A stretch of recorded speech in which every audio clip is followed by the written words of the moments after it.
The Astros cap off a rough 10-game road trip with a series win against the New York Yankees in the Bronx.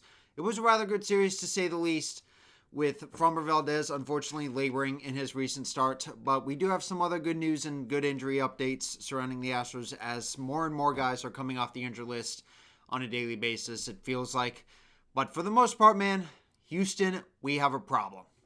We'll break it down for you guys coming up.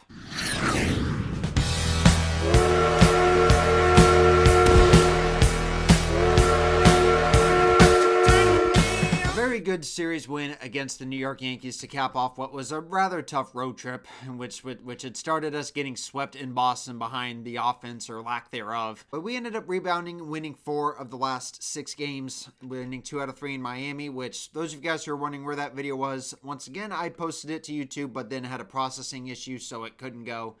And yeah, unfortunately, there's nothing I can do about the file because I've already deleted it. So, there's not going to be any of that, unfortunately. But yeah, what we're going to do, we're going to break down this series against the New York Yankees. But first things first, let's dive right into a couple of injury updates. Christian Javier is back. Yes, that's right, man. El Reptile, after being down for the past year and a half with Tommy John surgery, is finally back. He's going to be pitching in tomorrow night's game against the Boston Red Sox. I'm going to be at that game, so we'll see how that goes. I would expect some rustiness from him, as was how was the case for Arrighetti, who is also going to pitch in this series, so we'll see if he's able to bounce back. But I feel like a sweep is definitely going to be a tough ask for us in this series, just given how much we've struggled down this recent stretch. But if we do sweep them, then maybe we could get some other tiebreaker to go our way. Because if for some reason the Astros don't finish in first place, which can happen, man. Seriously, man, the Mariners are hot on our heels right now. They were only half a game behind us entering Monday night's action, with both of us winning today, and they swept their series against the Tampa Bay Rays. So, that doesn't really help matters either. But, if the Astros do not finish in first place, then, us having a tiebreaker on the Red Sox, which seems rather unlikely as well, is what's going to determine the difference in terms of who gets home field advantage in the wildcard series. Because of the 3 wildcard teams that make the playoffs, the top seeded wildcard team has home field advantage in that best of 3 series. Everybody else has to travel. But another injury update I do real quick want to share. This one comes courtesy of our sideline reporter Julie Morales, who was kind enough to share this update with an anonymous fan over on Twitter. These ones, of course, are surrounding Yordan Alvarez and Jake Myers. Yordan is still rehabbing in West Palm Beach and is hitting. Myers is also doing some running. He is rehabbing here in Houston. I'm not sure if he'll head out to West Palm Beach. He might actually just stay here, if I'm being honest. But no ETA as of yet on these guys. But diving straight into the series itself, the Astros had scored first in the first inning in all 3 games of this series, which I feel like is so rare. And two of those games where they scored in the first inning came on a home run by Jose Altuve. This first one was a 2-run shot once he had stepped up to the plate amidst the Bronx cheer. He didn't waste any time reining in all those boos, and he had hammered a first pitch into the left field corner to put the Astros up 2-0. That was the score going into the bottom of the 6th inning. Hunter Brown was absolutely dealing tonight because in the bottom of the 6th inning, the Yankees tagging him for a pair of runs, and he would end up getting knocked out of the game at that point. That was the score going into Manfred innings. Yes, this game would go to Manfred innings. Despite the Astros, some pretty key opportunities for the Astros in the 7th inning. They had the go-ahead run in scoring position for Christian Walker, but he would strike out to end that threat. So that was pretty much all that was seen in regulation. Josh Hader had a clean 1-2-3 inning, only needing 8 pitches to send the game to Manfred innings. But Devin Williams was on the hill for the Yankees, and he had been blowing quite a few games for them as of late, even since the All-Star break, and tonight was no different. And as if he wasn't bad enough already, it had started with him uncorking a wild pitch to move Altuve, the Manfred runner, over to third base. And Correa would bat him home easily with an RBI single to make it 3-2 Astros. And then after a Christian Walker misread on a fly ball that was hit by Yonier Diaz, it was maybe inches from getting out. But Christian Walker didn't realize it, and was scampering back to first base, thinking that it was caught when it was not, and he was forced out at second for the second out of the inning. But Taylor Trammell would bail him out with a 2-run home run. More on that in just a bit. But going back on this play with Christian Walker here, I feel like it was just bad luck because, obviously he probably thought the ball was going to be caught. That wasn't a bad assumption, if I'm being honest. Personally, man, I don't think this was a bad read on Christian Walker. I think the average MLB player should just be standing between whatever base you were standing on versus the one you're going to, whether that's between first and second, second and third, etc. But he wasn't actually doing this. I don't think that, like I said, I don't think it was his fault. But I mean, I think that was probably the only thing that he did do wrong, was not stand between first and second.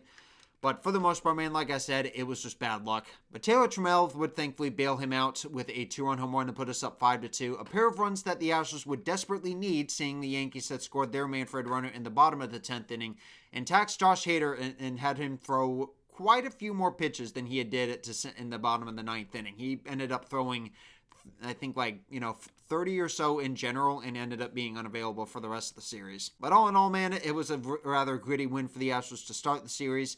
Diving into Game 2, it was once again the same story. Jeremy Pena, the leadoff man in this game, would get us on the board early with a solo shot to put us up 1-0. But Framber Valdez had to labor quite a bit in this game, and that 1-0 lead, as you would probably imagine, would be short-lived, as the Yankees would score a pair of runs to go up 2-0. The first came on a bases-loaded walk with 0 outs, the second of which came on a sac fly for the first out of the inning, and that would put the Yankees up 2-0. But thankfully, Framber Valdez was able to get a ground ball double play to mitigate any further damage. So, could have been worse, all things considered, and also it assured the Astros that they were not out of the game by the first inning, which is a pretty common sight to see, even with Framber Valdez on the mound. That was the score going into the 8th inning. Victor Caratini came off the bench to pinch hit for Chas McCormick, and he would draw a walk to start the inning. Cam Smith would then replace him on the base paths once he reached base. And then after a Pena strikeout, Jesus Sanchez was able to reach on a fielder's choice on a bad throw by Yankees pitcher Camilo Duval. So runners on first and second with only 1 out. Altuve was able to bat home one of those runs with an RBI single. So it was a 1-run game at this point.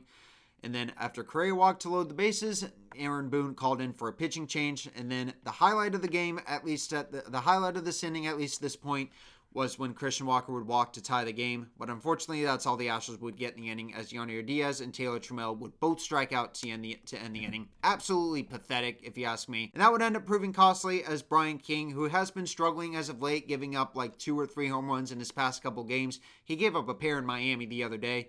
But he would end up giving up the go-ahead home run to Trent Grisham on a center cut fastball. I don't know what Brian King was thinking on this one, man, because this was a meatball. Not even 95 miles an hour on his velocity, and Trent Grisham just absolutely hammered it. What the heck, man? Does Brian King really know how to pitch, for crying out loud? Because this was just a really big mistake pitch. And even the night before, Brian Abreu had also thrown a mistake pitch to I think Anthony Volpe, if I remember. I don't even know who had hit this pitch, but it was foul by maybe a couple of feet. This one was, of course, far from foul. But that would end up being the difference maker in this game, as the Astros would get sent down 1-2-3 in the 9th. An absolutely pathetic loss, thanks to Brian King, and was the reason why we didn't sweep. And to even add salt to the wound, the Mariners were coming into this game just half a game behind us.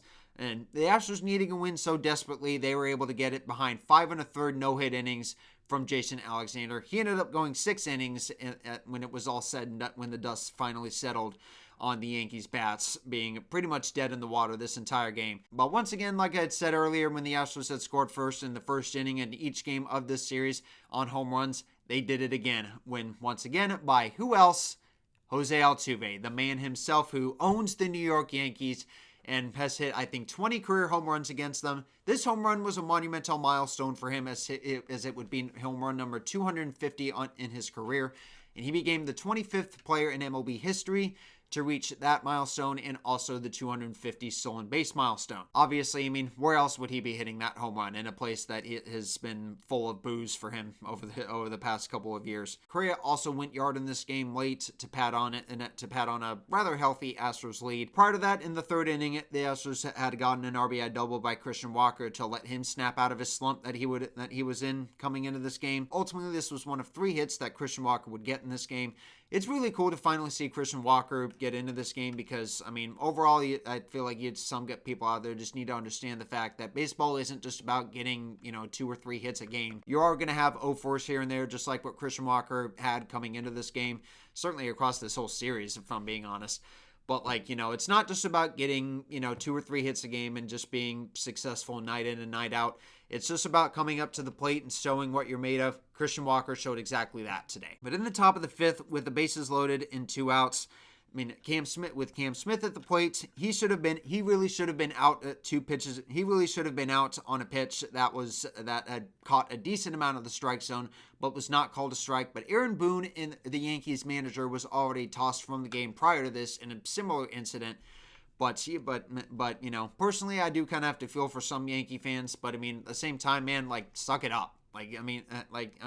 For games that the Astros have been involved in, they have had some notorious strike zone at games over the past, you know, couple of months or so. And I feel like it's the reason why the Mariners may be gaining on us, because Manfred is probably wanting the Mariners to win for once because, you know, he hates the Astros. But with Cam Smith being saved on that pitch that should have been strike free and allowed Max Fried to get out of that inning, he would end up hitting a 2 RBI double to put us up 4-0. And then in the bottom of the 7th, the first guy out of the bullpen to relieve Jason Alexander after a stellar 6 shutout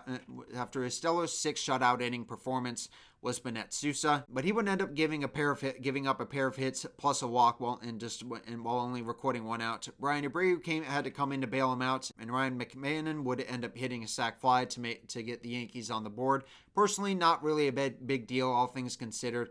But like at the same time, man, I personally thought this wasn't going to end well, but thankfully it did end well with when Brian Abreu was again able to get out of that inning without much further incident. But that's all the Yankees would score in this game, as the Astros would tack on 3 more runs late with Carlos Correa hitting a home run to put us up 5-1 at that point.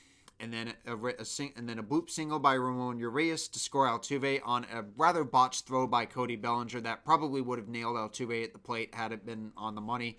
And then, obviously, Mauricio Dubon was able to leg out an infield single to put us up 7-1. But anyway, guys, that's going to do it for this video. Leave a like if you guys enjoyed. Subscribe if you're new. If you want to watch any of my other videos, click these cards above my shoulders. Leave a like if you guys enjoyed, like I said. And I'll see you guys in the next one.